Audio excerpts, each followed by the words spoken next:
2025-26 সালের বাজেট ঘোষণার পর সামাজিক মাধ্যমে ডক্টর ইউনূসের নামে ভুয়া একটি মন্তব্য ভাইরাল হয়েছে।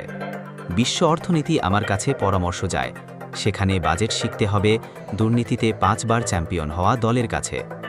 রিউমার স্ক্যানারের অনুসন্ধানে জানা গেছে, প্রধান উপদেষ্টা ডক্টর ইউনূস এমন কোনো মন্তব্য করেননি।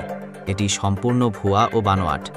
অপপ্রচারের আরেকটি উদাহরণ, গত 10 জুন দেশীয় গণমাধ্যম বার্তাবাজার নারীদের মাদক গ্রহণ প্রসঙ্গে স্বরাষ্ট্র উপদেষ্টা লেফটেন্যান্ট জেনারেল অবসরপ্রাপ্ত মোহাম্মদ জাহাঙ্গীর আলম চৌধুরীর বক্তব্য বিকৃতভাবে প্রচার করেছে, যেখানে বলা হয় সুন্দর ড্রেস পরা মেয়েরা মাদকে জড়িত। তবে বাংলা ফ্যাক্ট জানিয়েছে, তিনি এই মন্তব্য শুধুমাত্র মহিলা কারাগারের কয়েদিদের উদ্দেশ্যে করেছেন, সব নারীদের নয়। তাই শিরোনামটি বিভ্রান্তিকর এবং অপপ্রচারের অংশ। সঠিক তথ্য যাচাই করুন। গুজব সম্পর্কে সতর্ক থাকুন।